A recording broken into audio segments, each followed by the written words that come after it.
Olá, paz de Cristo, mensageiro Ricardo Augusto aqui com você. Este é o 17º vídeo do quadro Conte-me a sua angústia. Este quadro é onde eu respondo as perguntas de algumas pessoas. E se você está passando por algum problema, qual é a sua angústia? Conta para mim aqui embaixo nos comentários. Assim que eu entrar, eu leio e farei um vídeo para te ajudar. Hoje eu vou responder a pergunta de duas pessoas. Quem sabe o problema dessas duas pessoas também pode ser o seu problema, e assim, ajudando elas, eu estarei ajudando você. Se você não é inscrito aqui no meu canal ainda, se inscreve, deixa o sininho ativado, assim você não perde nenhum desses vídeos. Sempre eu estou colocando muito conteúdo para te trazer crescimento espiritual e crescimento como pessoa também. Vamos conhecer a história destas duas pessoas. A primeira pessoa, ela me pergunta o seguinte, ela diz assim: mensageiro, o senhor sempre comenta que frequentar a igreja não traz resultado. Mas o senhor poderia trazer um estudo sobre isso? Ok, vamos lá. Eu tenho sim falado nos meus vídeos constantemente que frequentar a igreja não traz resultado na vida de ninguém. E por que eu tenho falado isso?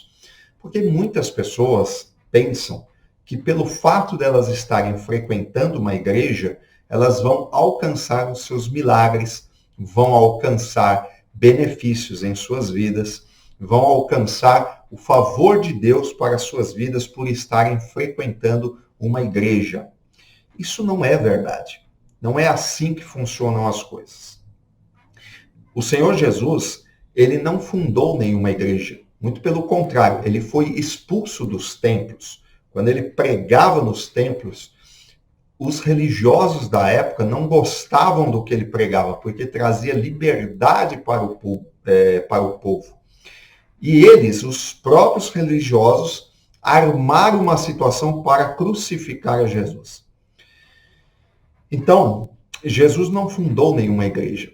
O que existe, a igreja primitiva, que somos nós, fazemos parte da igreja. Aquela pessoa que recebe a Cristo como Salvador, ela passa a fazer parte da igreja de Cristo.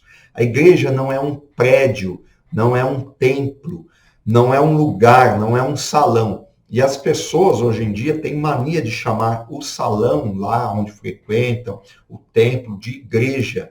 E a igreja somos nós, seres humanos, somos a igreja.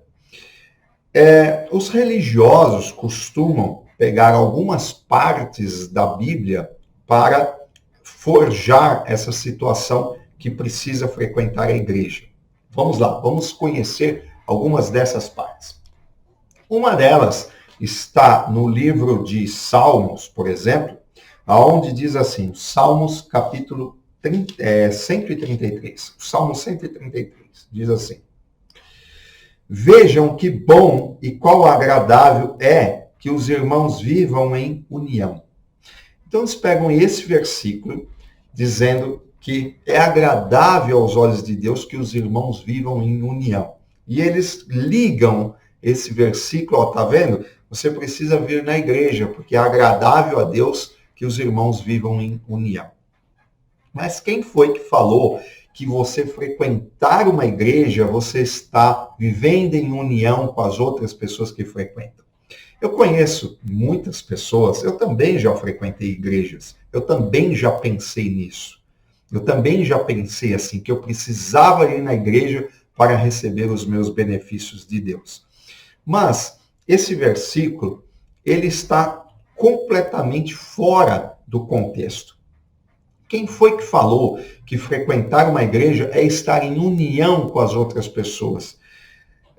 Eu posso te garantir que muitas pessoas estão dentro da igreja e nem conhecem as outras que também estão ali na igreja. Elas vão naquele momento de reunião ali e depois cada um vai para a sua casa. Isso não é união. Se isso fosse uma união, então quando você vai ao mercado, você também estaria em união com as outras pessoas que estão ali dentro do mercado, dentro do supermercado. Quando você vai num restaurante, e você se senta ali no restaurante, então você também está vivendo em união com aquelas outras pessoas que estão ali no restaurante, que você nem conhece elas. Está entendendo? Então, essa ligação não tem nada a ver com frequentar a igreja. É claro que é agradável a Deus que os irmãos vivam em união. Mas viver em união não é frequentar uma igreja. Não tem nada a ver uma coisa com a outra. Você está entendendo? Então, presta bastante atenção nesses versículos isolados que eles colocam, que é para fazer o público ficar frequentando a igreja ficar lotada, ter muitas ofertas, muitos dízimos e o negócio ir crescendo ali. Esse é o intuito primário, na verdade. Frequentar igreja não significa nada. Tem muita gente que frequenta a igreja e não tem união com os irmãos. Frequenta a igreja e não faz as coisas que Deus quer. Frequenta a igreja e ainda não teve uma transformação. Cristo ainda não entrou na vida dessas pessoas. É claro que não estou falando de todas, mas posso te garantir que a grande maioria. Inclusive, até os pastores que estão lá em cima. Muitas igrejas pegam pastores despreparados e não sabem nem o que estão pregando. E a palavra de Deus diz o seguinte, quando um cego guia outro cego, o que acontece? Os dois caem no barranco. Então, presta atenção nisso, ok? Outra parte que eles usam muito, já separei aqui, está até na tela do meu computador, eles usam essa aqui, ó, Hebreus 10, 25, 27. Não deixeis a vossa congregação, né?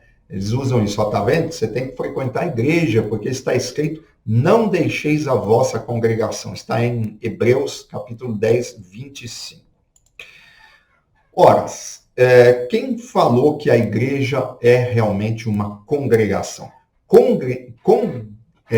Congregar não precisa ser na igreja.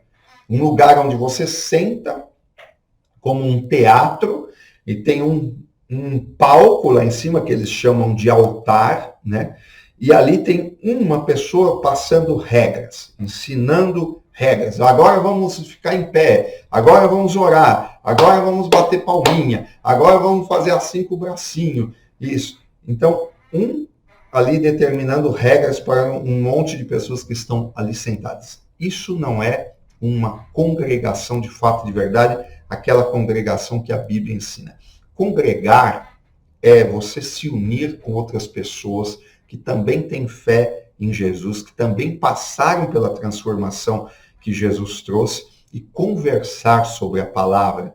Uma via de mão dupla, você conversa com a pessoa conversa com você e ali você congrega, ok? Isso pode ser com uma pessoa, com mais pessoas. Isso pode ser feito na sua casa, no porão da sua casa, embaixo de uma ponte. Era assim que faziam os antigos, lá nos primórdios, lá quando a igreja primitiva de Cristo começou. Os apóstolos faziam assim. Eles se congregavam dessa forma. Não havia um templo fixo que eles frequentavam toda semana. Não. Eles se ajuntavam para falar da palavra, para levar a palavra para outras pessoas. Então, é uma coisa bem diferente. Você está entendendo? É muito diferente. Então, frequentar a igreja significa alguma coisa? Não, absolutamente nada. O que significa é você realmente congregar, você aprender mais da palavra, você também passar o que você entendeu, e essa junção de pessoas falando sobre a palavra, aí sim é uma congregação verdadeira, ok? Isso não se vê por aí. As igrejas não são assim. A igreja que tem hoje em dia, ela foi fundada pelo ser humano, por homens. Não tem nada a ver com aquela igreja primitiva lá de Cristo, ok? Bom, vamos falar sobre a segunda pergunta que me fizeram aqui. A segunda pergunta é bastante polêmica. A pessoa diz o seguinte, é uma irmã, não falo o nome para não constranger, mas ela me pergunta, mensageiro, é possível perder a salvação? Essa pergunta é bem complexa, né, de responder. É possível perder a salvação? As pessoas têm condições de perder a salvação? Ou seja, uma pessoa, quando ela recebe ao Senhor Jesus para a sua salvação, ela tem o nome dela escrito no livro da vida. É possível esse livro da vida ser borrado, ser apagado? Lógico que esse livro da vida é simbólico, não é um livro exatamente que tem lá no céu, que escreve. Mas depois que a pessoa recebe ao Senhor Jesus como seu único e suficiente Salvador, ela crê no coração dela, ela confessa com a boca dela que Jesus Cristo é o Salvador dela, ela é possível ela perder a salvação? Tem muitas pessoas que acham que se cometer um pecado, perde a salvação. Depois aí você se conserta, você ganha a salvação de novo. Depois você peca, você perde a salvação de novo. Vive numa gangorra, né? Ganha a salvação, perde. Ganha, perde, ganha, perde. No dia que você morrer, se tiver pecado, você perde a salvação. Se você tiver cometido algum pecado ali, você perde a salvação. Tem pessoas que acreditam nisso. Mas a palavra de Deus, ela nos ensina diferente. Olha só. No livro de Romanos, capítulo 8, a partir do versículo 38, diz assim: porque estou certo de que nem a morte, nem a vida, nem os anjos, nem os principados, nem as potestades, nem o presente, nem o porvir, nem a altura, nem a profundidade, nem alguma outra criatura nos poderá separar do amor de Deus que está em Cristo Jesus, nosso Senhor. Então, olha só. Uma pessoa, depois que ela recebe a Cristo como seu único e suficiente Salvador, o apóstolo Paulo, no livro de Romanos, ensina que não existe nada capaz de separar ela do amor de Cristo. Ah, mas mensageiro, e a pessoa que pecou, a pessoa que peca? Verdadeiramente, quando uma pessoa passa pelo novo nascimento, que ela recebe ao Senhor Jesus Cristo, e ela se torna uma nova criatura, não existe aquela pessoa que não vai pecar mais. Ah, agora eu não peco mais. Não existe isso. O que existe é uma consciência do pecado. A pessoa já não tem mais prazer no erro. Ela até erra, mas não é prazer para ela errar. Ela erra e ela se sente mal com o erro. Ela está sempre querendo se consertar. Viver no erro não é uma atitude de quem realmente recebeu a salvação de fato e de verdade. A pessoa que recebeu a salvação de fato e de verdade, não é que ela não peca, ela peca, mas ela não peca com prazer, ela não tem mais prazer nesse pecado. Tem muitas pessoas que procuram não pecar para não perder a salvação, mas não é assim que funciona. A pessoa que foi salva realmente, de fato e de verdade, não é que ela não peca para não perder a salvação, mas ela procura não pecar para não desagradar ao Senhor Jesus que a salvou. Diferente. Mas isso não quer dizer que ela não vai pecar. Claro que ela vai pecar. O pecado está no ser humano. Mas o ser humano salvo não sente prazer no pecado. Essa é uma grande diferença. A nossa salvação não depende daquilo que nós fazemos. Ela dependeu daquilo que o Senhor Jesus fez na cruz. Ele morreu para todos aqueles que creem nele. E essa é a verdadeira palavra de Deus.